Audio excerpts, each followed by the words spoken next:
Hi everyone, welcome to the sewing studio. It's Jeanette here with a little bit of fun. We're going to have some fun with some free motion quilting. Well, she says fun. Hopefully it will be fun. Hopefully it'll all go well.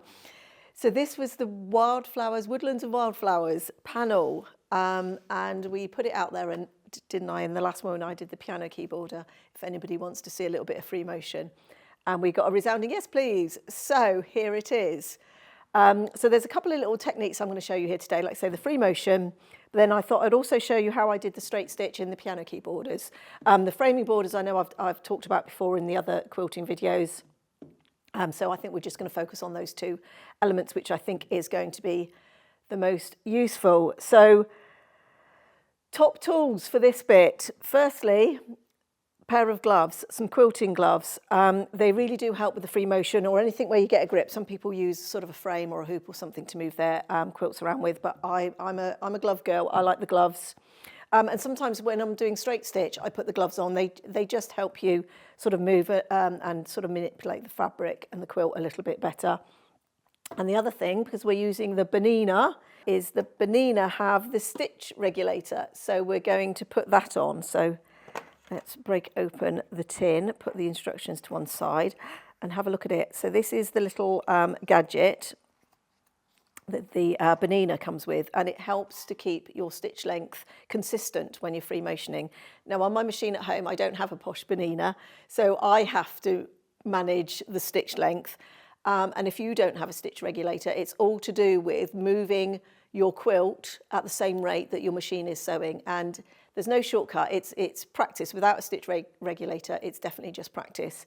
And you get to know sort of the speed your machine needs to be at, and you need to sort of match that, or the machine needs to match you when you're doing that. But we're going to use the stitch regulator. So let's get this on the machine. Let's get a little test piece out and let's give this a go. So I've just put together a little test layer, and I've got a little bit of calico on the back with a little bit of fabric. It looked a bit too nice to use actually with these nice little robins. And I've dropped my feed dogs and we've put the stitch regulator on. So I'm just going to make sure I drop my foot, and I am actually just going to bring that bottom thread up because it's a good habit to get into. Oh, I'm in trouble with this now, see, and I've put my gloves on and now I can't grab anything. Oh, that's not quite got that. There we are. Oh, I pulled it back through again. Let's do that again.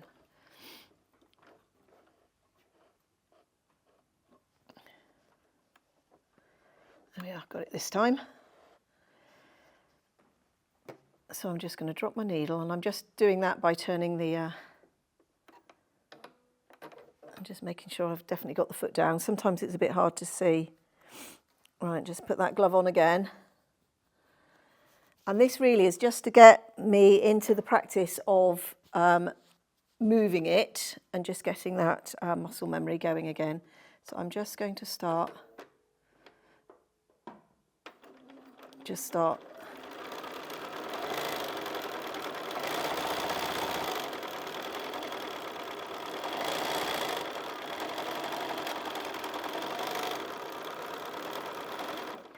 Now I've got to remember on this machine, because I do most of my free motioning on my machine at home, and I've got to remember on this machine that it's not the foot pedal that's controlling the speed, it's how fast I'm moving the fabric. If you haven't got a stitch regulator, it will be how hard you're pressing your foot pedal. So I've just got to get my brain back into gear of it's my movement here that's doing it, regardless of what I'm doing on my accelerator pedal, as I call it.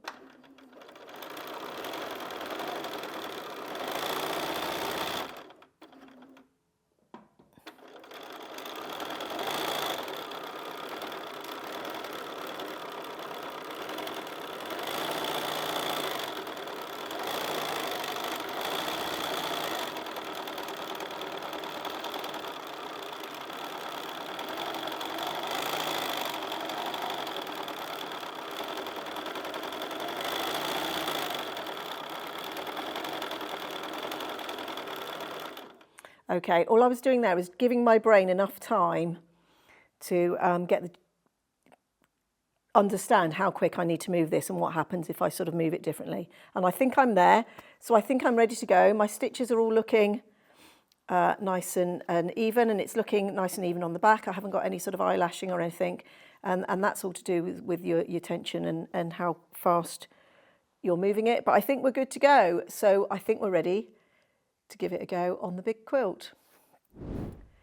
So I've got the quilt under the machine. Now you can see here I've just folded up the edge. Now I think we had a question about how do you get a big quilt under a small throat machine, and the answer is quite often with difficulty, and sometimes they don't fit if they're too big.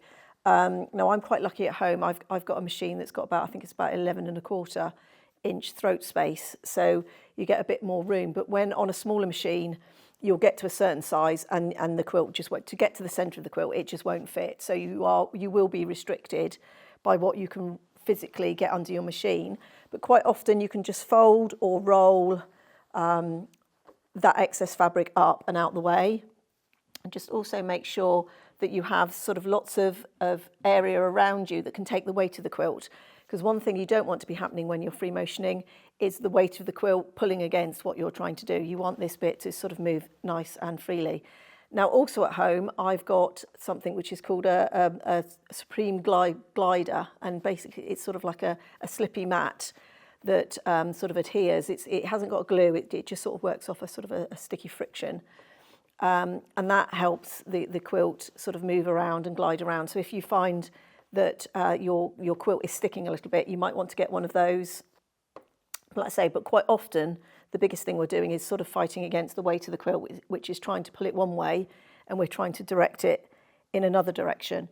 As I said earlier, there's no shortcut to this. It is just a matter of practice. And this is where, you know, I will do things like cushions or little bags or something smaller, where you can practice these techniques before you sort of go on to something big like a quilt. But do remember, it is still just sewing, it is still just stitching. So if you go horribly wrong, generally you can unpick it, unless you've gone really, really small with your stitches, then it becomes more of a problem. But you can always take it out if it's gone horribly wrong. Now I'm going to start in the middle. Now this grey flower I know is sort of around the centre of the panel. So the whole idea, whatever quilting we're doing, we want to start at the centre. You can see my lovely new gloves, look, with the little bobbly bits, which is going to give me my grip. So we're going to start at the centre as always and work out. And this panel is really good because it already gives us some shapes that we can follow. There's some leaves in here, there's some flowers, there's some flower centres. So it really does give us a guide. So I'm going to be really brave and we're just going to start going. Now I'm going to start, I think, in one of those areas right there. And then I'm going to pull up my thread. Look, I managed to do it with my gloves on this time. Oh, no, I haven't, she said. If you've got a little pair of tweezers, that helps there. And then I'm going to try and get that needle down as close to where I've come out with that as possible. I'm going to drop the foot. I'm going to take a deep breath and we'll go. Now I'm going to put my hands there so I've got nice control over that piece of fabric. And I'm just going to start by just going up a couple of times, up and down a couple of times on the spot.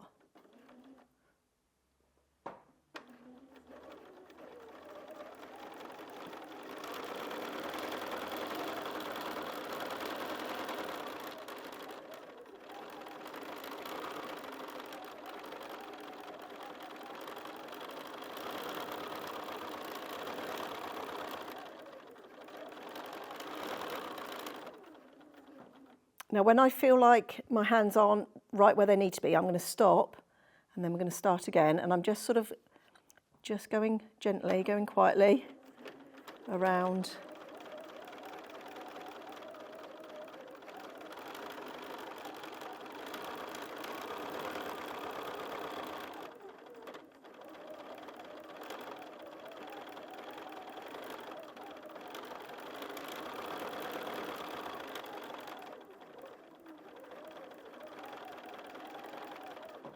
Now I can just see that that's in the way, so I'm just going to stop, clear everything. Now when you come to a point like that, if you come down and sort of stop before you go in the other way, it will make more of a point. If you want a smoother, you want to sort of just keep travelling.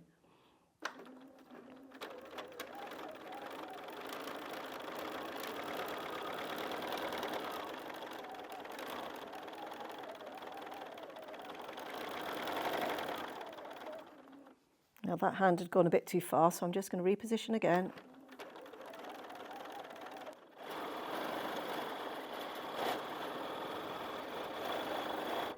And again.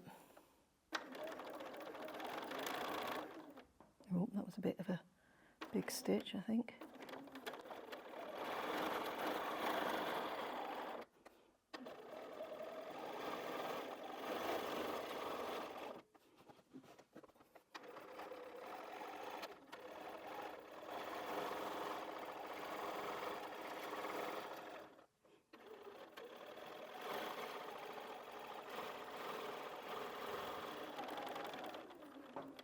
This is the quietest I ever get when I'm doing this. I'm concentrating.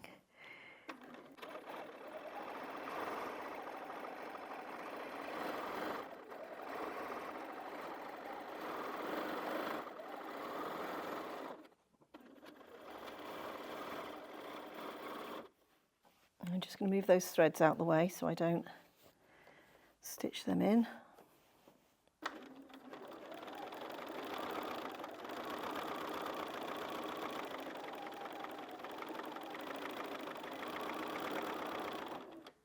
And then I'm going to finish where I started. Now I'm just going to raise the presser foot, raise the needle, grab my scissors, because we don't want to use our automatic thread cutter here. We're going to leave nice long tails so we can tie everything in. And then I'm going to snip, and then I'm going to snip the bobbin thread. And let's take it out and have a look how we've done. So there it is, that's how it's looking. So you can already begin to see how it's popping that flower shape forward. And we're just going around, and I just sort of vaguely followed sort of the shape. Don't have to worry about sticking to it exactly, just, you know, sort of do your best and get that general shape. And I'm going to do that around all of these flowers, and possibly on a big flower like this, I'll probably go in and pick out some of these centre bits to go in and highlight as well. That will give it more sort of depth and definition. But you can sort of keep going as much or as little as you want. So there's some nice leaf shapes in here that you could follow some of the leaf shapes as well and really get some nice texture into it. It makes it so much easier with the stitch regulator. Like I say, at home, it definitely is me having to sort of work it more in harmony with the machine. But there, like I say, I have to sort of switch my foot off and put my brain back in, sort of saying, actually, it's just that nice smooth and controlled motion with your hands, which is what the stitch regulator works on. So that's a little bit of free motion. We will cover some more free motion at another point. Like I say, if you're interested in seeing a little bit more around free motion, I did do some on the boat cushion. So go back and have a look at that one. I can't remember if it was in the second or the third one. I think it might have been in the second one, and then the third one we put the binding on. But the other thing I wanted to show you before we finish here today is just how I stitched the piano key borders on the other quilt that I showed you. So we'll just get the machine set up from that, and we'll take a look at that one. Now I've just got one glove on because that's just going to help me manoeuvre the fabric a little bit, and I quite often do this at home. But like I say, you lose the dexterity in your fingers when you do this.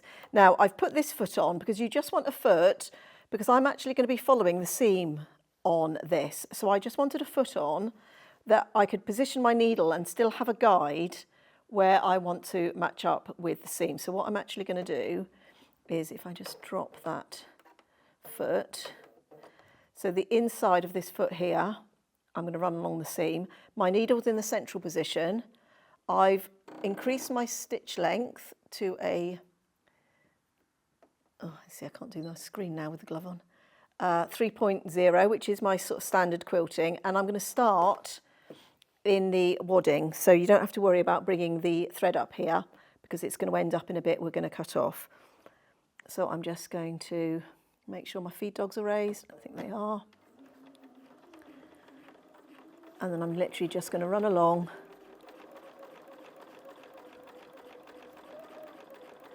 And I'm just keeping that seam on the edge of that foot. Now in real life, I would have done all the quilting before I did the border, but like I say, I'm just showing you the technique. And I'm going to keep going until I get to the seam. And I think I've got one more stitch, so I'm just going to turn that one by hand just to make sure it ends up where I want it to be. And then I'm going to lift the foot and pivot, and I'm now going to travel along that seam.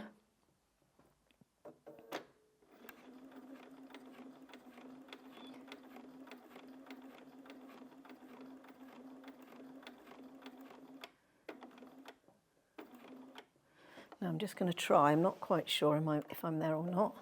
After a while, your eye does pick up. And I'm just going to move the quilt.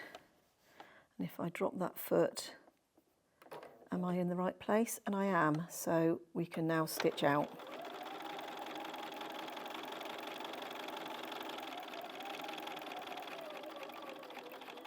Now when I get to the edge, you can either come back in completely, but what I quite often do is just get very close to the edge. And then I'm going to pivot the quilt again. And then I'm just going to stitch down. And that also helps hold this outside edge. And then I can pivot again. I'm actually going to drop that and lift the needle, because I'm just going to position that slightly.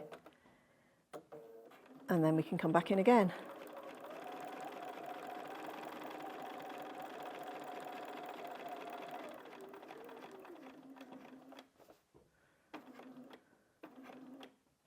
I'm just going to manually turn that again to make sure I land right in that seam.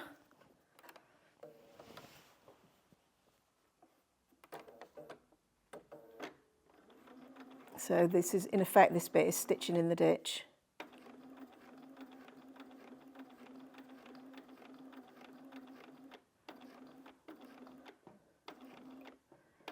think one more stitch and I should be there. Then we're going to pivot again.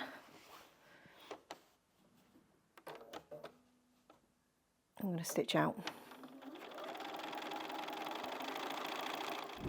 So there it is, nice and simple, just on a straight stitch. So let's say you just come in, go along the seam and then out again, and then in along the seam and out again. And you just do that all the way around, and that's how I did the piano key border on the other quilt. So a couple of little quilting techniques for you to have a go at there, like say on this or any of your other quilts that you want to do. So I hope you enjoyed that. As I said, we will do some other free motion as we do other projects. If we get an opportunity to do some other free motion, we will show you that as well. But really sometimes it is just a matter of getting confident and giving it a go and finding your groove with it.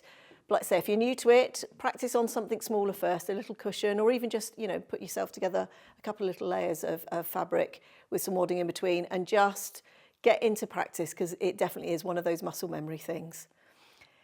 So thank you very much. I hope you've enjoyed that. I hope that's at least inspired you a little bit to give it a try, to give it a go.